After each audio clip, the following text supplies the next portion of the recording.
Oi, minha gente, vocês estão bem? Sejam bem-vindos ao canal da Bruxa Evani. Meu nome é Thalissa Sato, você tá aqui comigo às quintas-feiras no Bruxaria no Mundo. Galera, nesse mês a gente tá falando então de São Paulo. Hoje é o nosso último episódio e onde que eu levei, né? Onde que eu te levei? Levei lá para lugares históricos, né? Pátio do colégio, fomos para o Mosteiro de São Bento, Museu do Ipiranga, Estação da Luz, Catedral da Sé, entre outros que a gente foi comentando.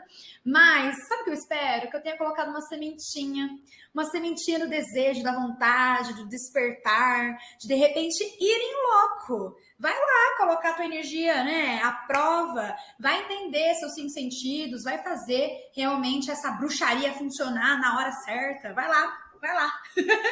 Vocês sabem que quando a gente fala de bruxaria, a gente fala de vários conceitos na realidade, né? A gente fala de resgate, a gente fala de ancestralidade, a gente fala, sabe do quê? Quebra de paradigma. Então eu sempre vou falar de figuras polêmicas. Essa então que eu vou comentar aqui vai mexer um pouquinho com as suas ideias. Eu quero que mexa com as suas ideias. Sabe por quê? Eu vou falar da Marquesa de Santos. Vocês estão vendo aí o solar da Marquesa de Santos. E você que fugiu da escola, quem será que era a Marquesa de Santos mesmo? Olha, para os íntimos, eu vou chamá-la de Titília, não é? Domitila de Castro, ela foi então a amante de Dom Pedro. Mas não se engane, né, meu bem? Dom Pedro teve várias amantes durante a trajetória dele. Mas Domitila fez então um feitiço, quem sabe? Domitila então seduziu, né, o imperador a ponto de ficarem juntos 7 anos. Pensa, naquela época, como é que fazia para grudar num boy assim? E aí o que acontece? Ela era São Paulo, né? Adivinha qual é o signo dela? Dou-lhe uma, dou-lhe duas. Gente, capricorniana. Muito bem. Ela então saiu de São Paulo, né? Conseguiu estabelecer-se num casarão lindo e maravilhoso lá no Rio de Janeiro, inclusive trazendo parentes dela, tornando eles então funcionários de toda a cúpula, enfim. E lá ela teve algumas surpresas. Pasmem, ela não era adorada. Gente, o Brasil inteiro odiava Domitila, porque todo mundo amava e aclamava Dona Leopoldina. Dona Leopoldina, aquela maravilhosa que junto com José Bonifácio estruturou toda a independência do Brasil, que fez todo o apoio, que até hoje a gente ainda segue as ideias que ela então instaurou lá naquela época, era realmente aclamada pelos brasileiros. E todo mundo odiava Domitila de Castro. A não ser o Dom Pedro, né? Gente, foram muitas e muitas situações onde ela passou, inclusive, conta-se aí algumas histórias que jogavam, né? Comida na Marquesa, eu já vi uma história que jogaram tomate nela, enfim, tá? Mas foram aí alguns episódios, culminando, inclusive, num episódio onde ela foi convidada a se retirar, né, pelo próprio Dom Pedro, depois que ele se enlaça, então, com a irmã dela. Estranho, né? Pois é. Quer coisa polêmica ou não? É só você ver a novela das 6 ou você abre um livro de história. Você vai ver um monte de coisa que até hoje as pessoas fazem, não é? É uma coisa meio polêmica. E aí a gente coloca, né, depois o assunto da bruxaria para você poder dar a sua opinião. O que acontece, minha gente? Depois que ela passou, então, 7 anos lá no Rio de Janeiro, Domitila retorna a São Paulo e aí ela fica, né? Ela compra essa casa no solar nesse solar bem atrás do pátio do colégio. Gente, a Marquesa teve assim, viveu até os 70 anos, mas ela era conhecida por ser muito generosa. A Marquesa ela fez muita caridade, ela trabalhou muito em pró, né, da coletividade. E onde que eu queria chegar, né? Figuras polêmicas e figuras fortes, tá?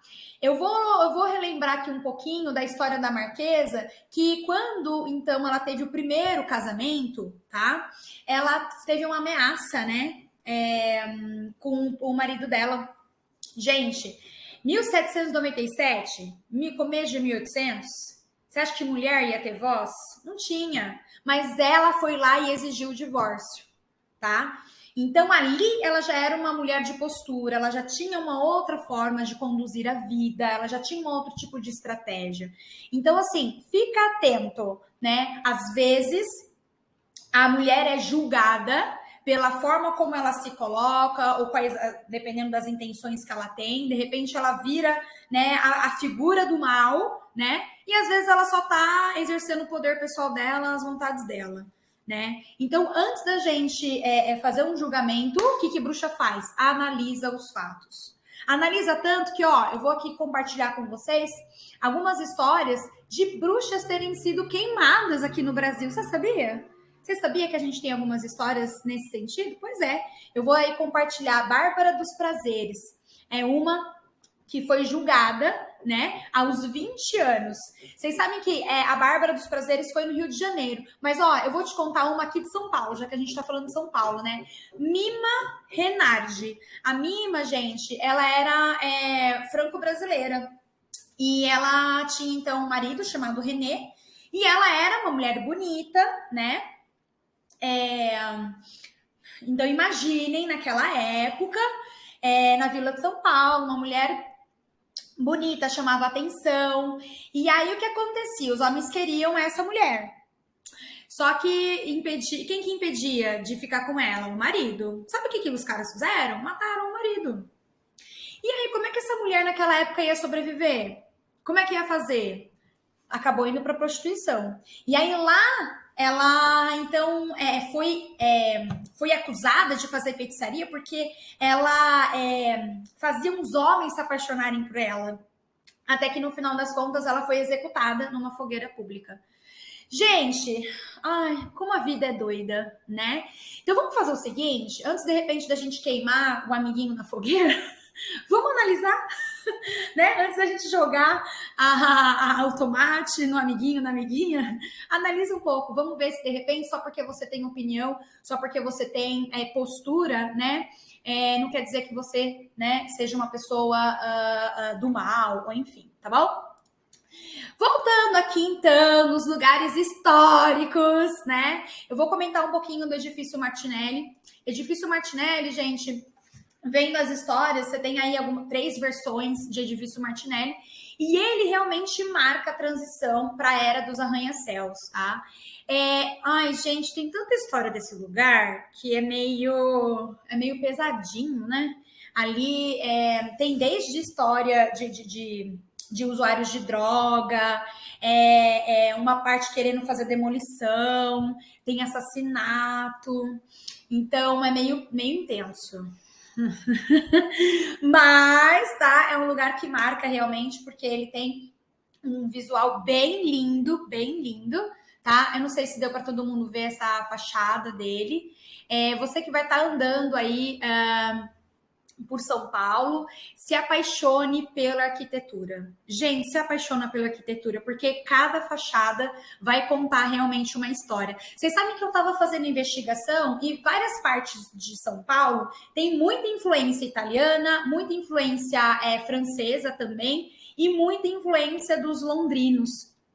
Então, fica atento, né? Porque se você está fazendo aquela busca pelos seus panteões, se você está fazendo uma busca pela sua árvore genealógica, você consegue, de repente, ver semelhança, inclusive, na arquitetura. Viu que tem uma semelhança? Entra no local, vai e busca, né? Porque isso dá uma margem para você poder entender como era o dia a dia deles, sabe? Um local que tem uma arquitetura que tem esse tipo de telhadinho, né? É porque de repente lá na origem dele nevava.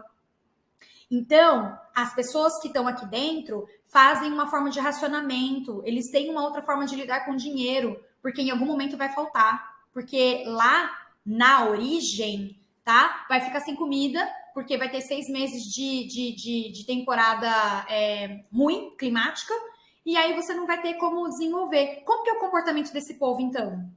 Diferente de uma casa que vai ter um outro tipo de telhadinho, de um clima tropical. Ele vai ter um outro comportamento. Ele não vai fazer tanto racionamento. Ele vai comer. Para que guardar? E aí você vai entender melhor como você se comporta com a sua prosperidade. Gente, não é uma coisa simples, mas se você começa a associar, você descobre muito sobre você mesmo. Meus amores, aqui é uma fotito, só para você ver como é que é a parte de cima lá do edifício Martinelli, bem bonito pro visual, né, que você tem em São Paulo. E para finalizar, a gente tem a Avenida Paulista, amores e amoras. A Avenida Paulista, vocês sabem que essa é a imagem da Avenida Paulista, lá no dia 8 de dezembro de 1891. A Avenida Paulista, então, gente, na realidade, né, era uma propriedade, assim, ó, antes, vamos começar pelo começo, né? Antes, a Avenida Paulista, então, era um matagal. Sabe como que era chamado pelos tupis? Morro do Caaguaçu, tá? Mata fechada, tá? Grande ou virgem, em tupi, tá? E aí, uma referência, né? Então, Fernando Dias Pais Leme, ele foi proprietário daquele local. E aí ele fez uma contratação, né?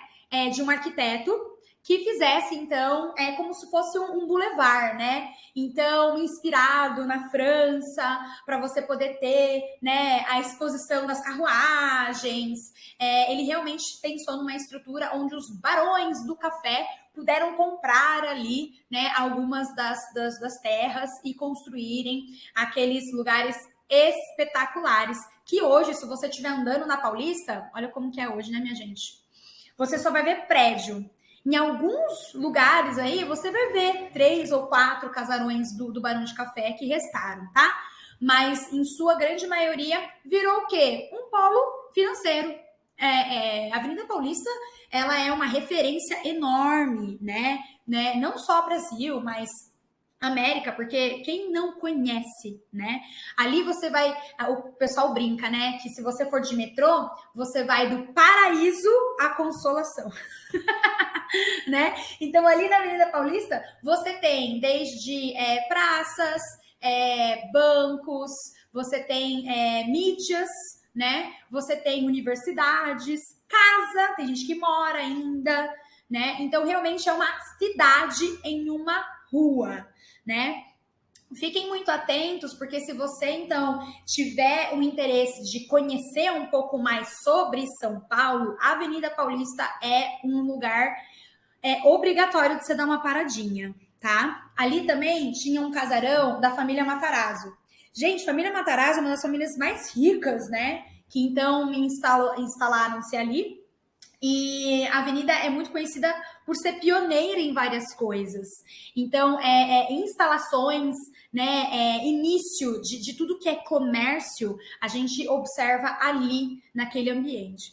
Então, assim, eu acho que você, né, que acompanhou aí nosso Bruxaria no Mundo, você que tá ligado em São Paulo, vai ficar realmente muito mais atento, né? Porque a cada andada, a cada caminhada, você vai ter uma possibilidade de se encontrar, né, de conhecer melhor sobre sua cidade, seu país e muito mais, de você estabelecer como que você pensa a partir de agora, como que você vai construir o seu legado, não é? Olha só que bacana, a gente está falando de uma rua que em 1891 deu início. Cara, a gente está em 2023.